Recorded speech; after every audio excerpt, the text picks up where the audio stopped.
queridos ciberescuchas, estamos en una emisión más de La Voz de la Ley y hoy tenemos a un invitado especialista en materia mercantil, el licenciado Jaime Ordóñez Vázquez. ¿Cómo estás?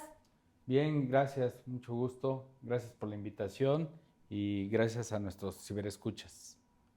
Pues bienvenido y él nos va a platicar acerca de un tema muy escabroso que es la cobranza.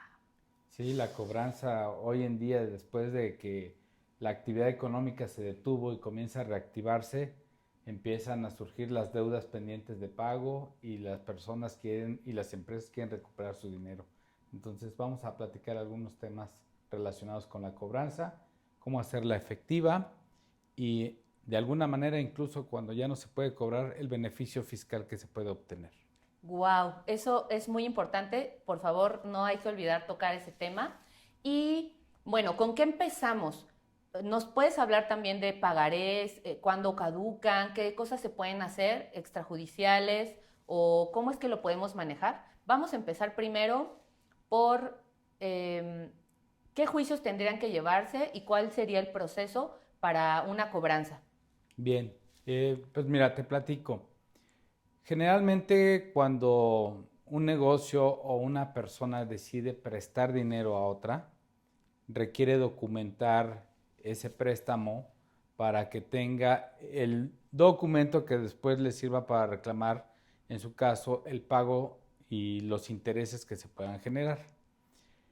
En muchas ocasiones ese préstamo puede ser a través de un contrato, puede ser a través de un pagaré, puede ser a través de una letra de cambio, puede ser a través de un contrato de crédito y de alguna manera así ya se formaliza ese préstamo.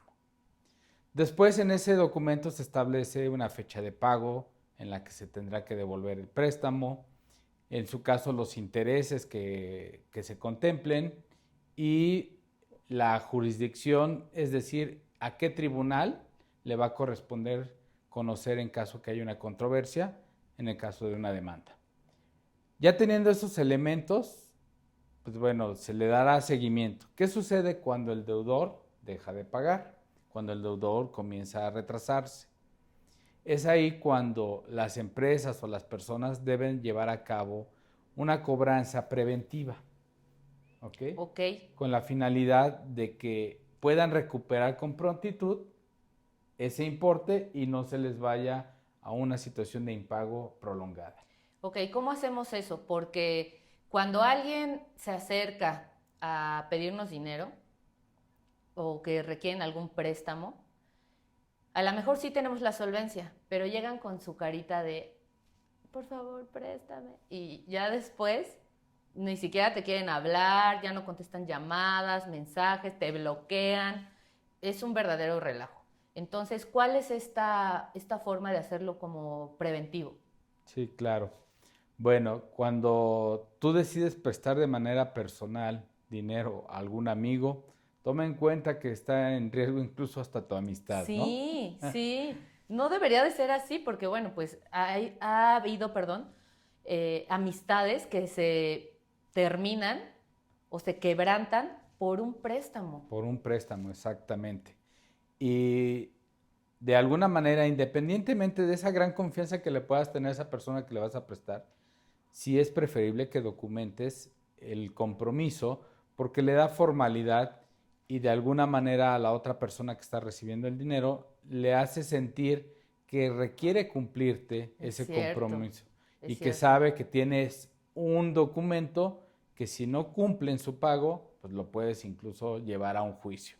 Ujú. Y hay personas que pues eso no les va a gustar y también valorarán tu amistad y dirán, no, mejor sí te pago. Sí, es cierto, pero también dicen, pues, ¿qué no confías en mí? ¿Por qué tiene que haber un documento? Pero, pues, si vas a pagar no tendría que haber ningún inconveniente, yo opino, en que puedas firmar un documento comprometiéndote o como reforzando este compromiso, ¿no? Pues es un compromiso legal y a su vez moral Sí, cuando firmas el documento y de alguna manera siempre hemos escuchado esta frase, papelito habla, sí. y a mí me han llegado casos donde pues, las personas prestan de buena fe y me dicen, ¿sabe qué, licenciado? Es que no tengo nada. solamente tengo las transferencias que le hice o los depósitos que le hice a su cuenta, pero no me firmó nada. Y cuando es el pago en efectivo y también así nada más de palabra, se vuelve un verdadero caos. Ah, esa es la otra, porque si tú eres el deudor y estás pagando y no tienes un comprobante de tu pago, también pues, la otra persona de pronto si tiene una discrepancia contigo podría abusar de Eso es ti. muy importante. O sea, estamos dando como tips a las dos partes. El que presta y el que debe. Así Porque es. a lo mejor tú sí estás pagando, tampoco hay que hablar tan mal de las personas que piden dinero, tampoco nos vamos a, a enfocar en que son malos, porque sí hay personas que cumplen sus compromisos. Pero si estás cumpliendo tu compromiso, asegúrate de que quede también evidencia de que estás cumpliendo con este compromiso. Y ahora, por ejemplo, hablando en el tema de los negocios, muchas veces podemos llevar a cabo una operación comercial, también de buena fe, eres tú el comprador quizá, y haces el pago y no tienes un documento que soporte esa operación como tal, porque todo fue telefónico, fue electrónico en algún momento, Así y es. no hay un documento que ampare adecuadamente esa operación, y en muchas ocasiones me he encontrado con clientes que han sido defraudados. Así es, porque les venden o les prometen un producto o servicio que en realidad en el mercado no lo están recibiendo, pero esas personas que están dedicando esa actividad lo están promoviendo y así obtienen indebidamente ese dinero. Y a la mera hora no entregan absolutamente nada. Exactamente. Sobre todo me ha pasado con clientes que compran mercancías, materias primas incluso para su proceso operativo y que de alguna manera se quedan con esa pérdida. Así es. Qué mal. ¿Nos puedes explicar un poco acerca de estos títulos de crédito? ¿Y qué opinas acerca de los pagarés de la papelería? Bien, bueno, los títulos de crédito en el argot jurídico pues son documentos que nos van a permitir hacer ejecutable una deuda con mayor prontitud. Y para hacerlo de esa manera se requiere presentar la reclamación ante un juez y este juez dictará un acuerdo en el que te va a autorizar, además de ir a notificarle la demanda, poder llevar a cabo un embargo precautorio. Por ejemplo, otro aspecto, cuando tú no tienes una operación documentada, pero existe una deuda, puedes llevar a cabo una diligencia con fedatario público, puede ser un corredor o puede ser un notario, y acudes con el deudor con la finalidad de que el fedatario dé fe de los hechos que ocurren, donde se extenderá una conversación en la que el deudor puede reconocer la deuda y ese reconocimiento de deuda también se considera un título ejecutivo. De la misma manera te va a servir para presentarlo ante el juzgado. Generalmente los títulos ejecutivos tienen una prescripción de 3 años para hacerlos valer y en la vía ejecutiva mercantil. Y cuando no lo ejecutas en esos 3 años, tendrás hasta 10 años en la vía ordinaria para poder hacer el reclamo. ¿Cuál es la diferencia de estas dos vías? La diferencia está que en el juicio ejecutivo mercantil te va a permitir llevar a cabo el embargo de manera precautoria al momento de notificar la demanda. Y pues bueno, colocas a tu deudor en un vía crucis si de pronto le paras la operación al embargarle una cuenta bancaria, por ejemplo. Sí. Es más probable que puedas obtener la recuperación, es más probable que se sienta a negociar y bueno, pues en el proceso judicial ya cada juicio, cada tipo de naturaleza de juicio tendrá su proceso, pero principalmente yo diría que la diferencia radica ahí. En el ordinario tienes que presentar tu demanda, desahogar pruebas, llevar a cabo todo el juicio y hasta que tengas una sentencia firme podrás llevar a cabo un embargo definitivo. Y son 10 años de prescripción. 10 años de Es prescripción. decir, la prescripción, porque bueno, este programa va encaminado para abogados y no abogados. Okay. Y también me gusta que lo puedan ver estudiantes de derecho para que si apenas se están familiarizando con los términos, puedan entenderlo y les pueda funcionar a lo mejor para alguna tarea, ¿no? En efecto, en efecto. Entonces, bueno, este término de la prescripción es el tiempo en el que tú tienes para hacer alguna denuncia o alguna demanda. Sí, el tiempo que te da la ley para que puedas ejercer tu derecho sin perderlo, ya que cuando ha transcurrido ese plazo, ya la otra persona no estaría obligada a cumplir. Ok. Ahora, hay muchas personas que a lo mejor quieren ahorrarse el hacerlo por medio de un abogado y compran un pagaré de la papelería. ¿Qué recomendaciones, si es que a lo mejor no quieren invertir en esto? Que yo siempre, no es porque sea abogada, pero siempre sugiero que nos acerquemos a un especialista. O sea, cuando tienes alguna enfermedad, yo sé que hay muchos remedios caseros y todo lo que tú quieras, pero no hay como ir con la persona que sabe específicamente qué medicamentos o qué cosas tienes que hacer, ¿no? Entonces, ¿cómo serían algunos tips o qué recomiendas para estas personas que hicieron algún intercambio, hay algún préstamo y lo hacen por medio de un pagaré de la papelería? Ok, bien, aquí nos enfrentamos en la disyuntiva que ocurre también incluso con los contratos de arrendamiento, Ujú. que está el famoso contrato de arrendamiento de formato de papelería, que pues bueno, su costo va a ser muy económico, igual un formato de pagaré, Ujú. y acudir a un abogado te puede representar pues desde la asesoría, desde la redacción del documento, pero yo creo que tiene que ver tomar tu decisión orientada realmente respecto de lo que tú buscas proteger.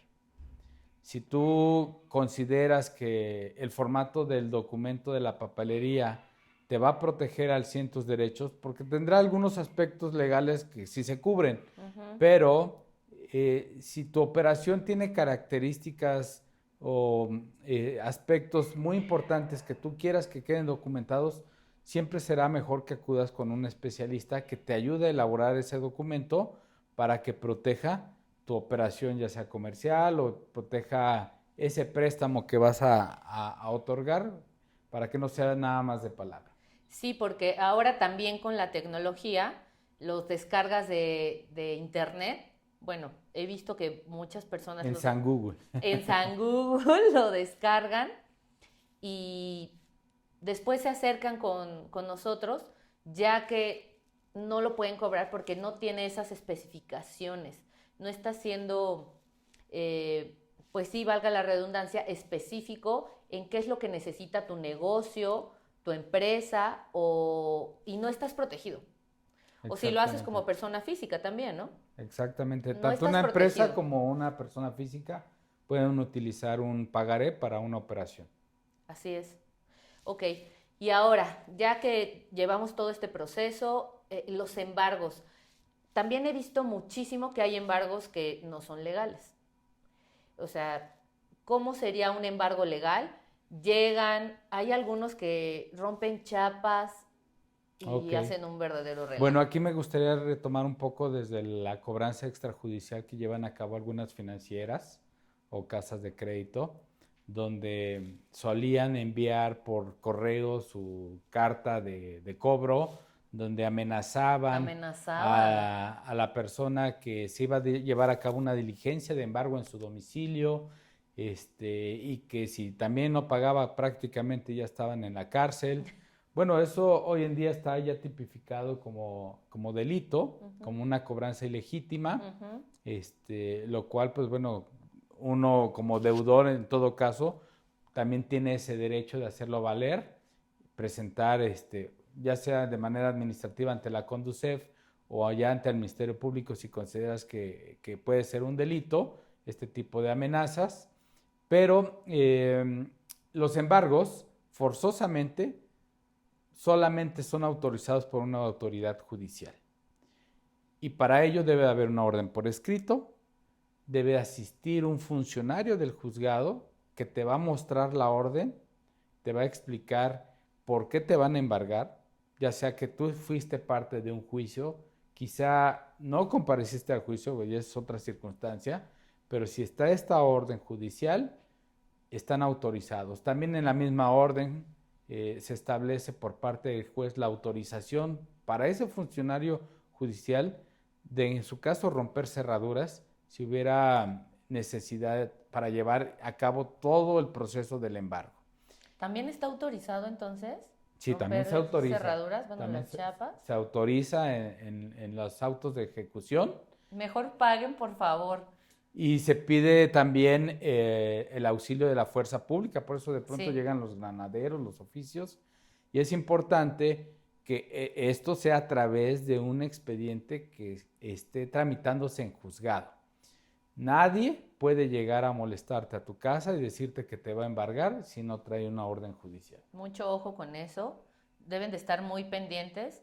Bueno, lo primero, la primera recomendación es que paguen, ¿verdad? Pero no es que justifique a las personas que no hayan pagado, pero con la pandemia afectó a muchísimos negocios. En efecto, creo que toda actividad económica durante el lapso de año y medio que ya vamos en camino ha tenido una afectación.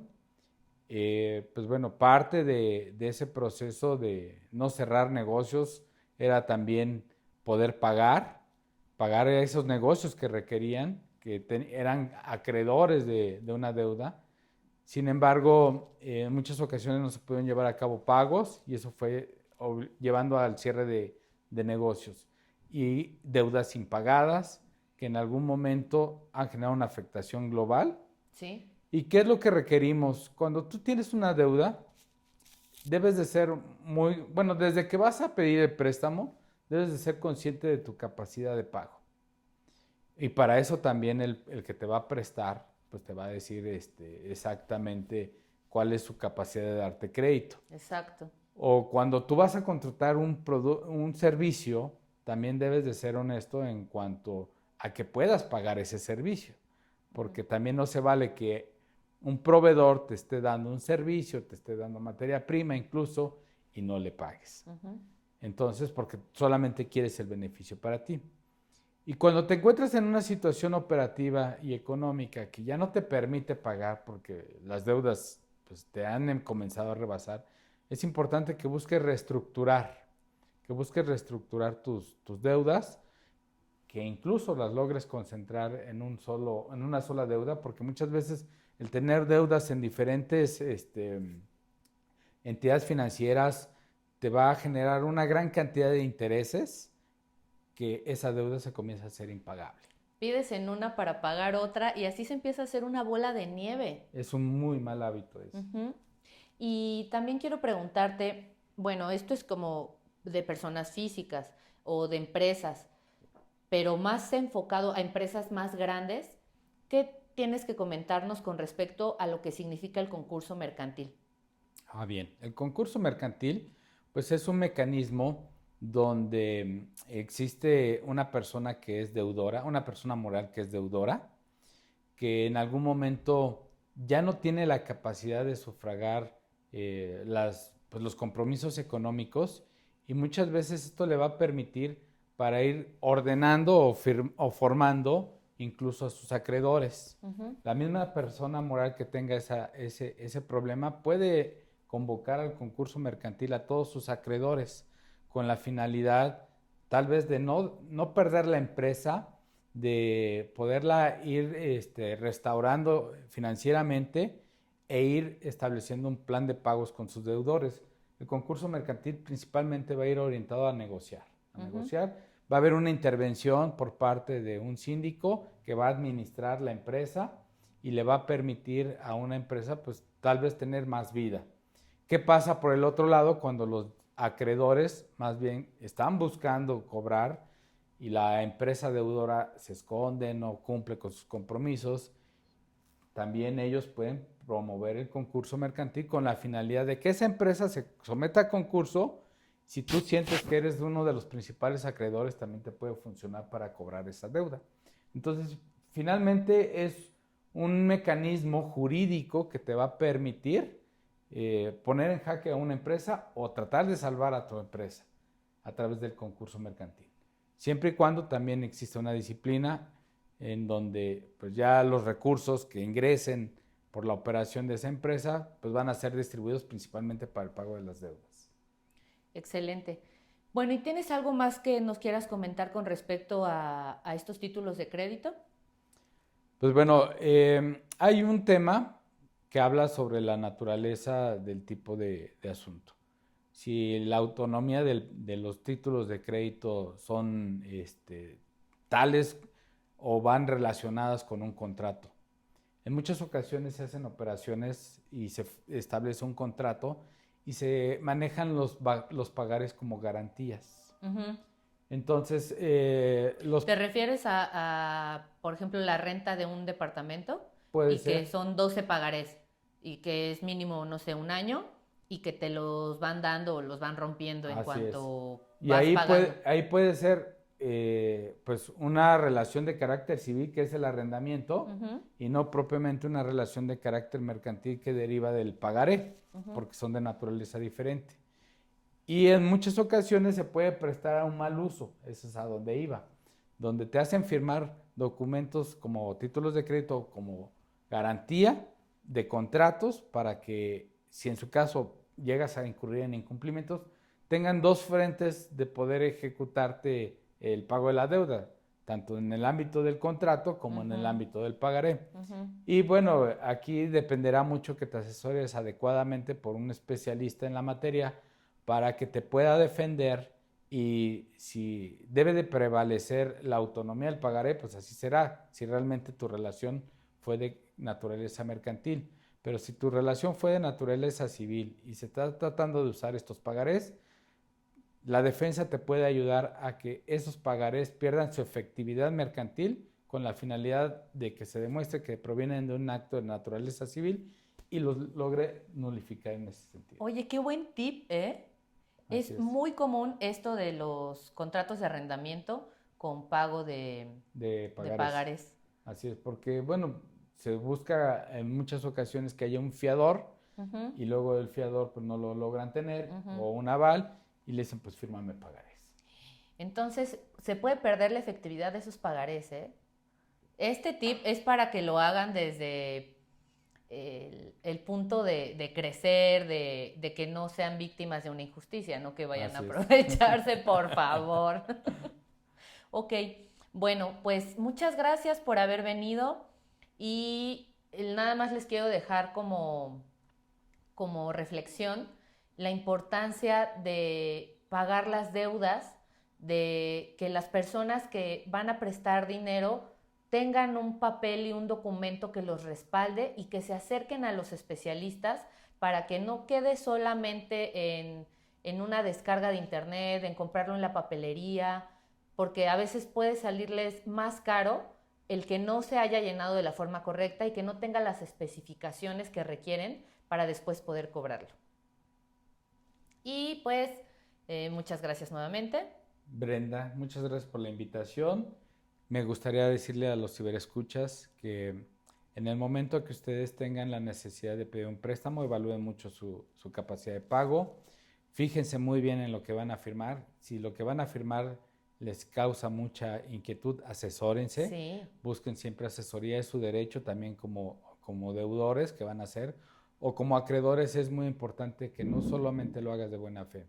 En temas comerciales, en operaciones comerciales, las empresas siempre estarán mejor protegidas cuando tengan una política de crédito y cobranza desde sus campos operativos que documente esos procesos y en su momento tengan la documentación necesaria para pues, exigir el pago de esas deudas. excelente. Muchas gracias y nos vemos pronto. Gracias, buen día.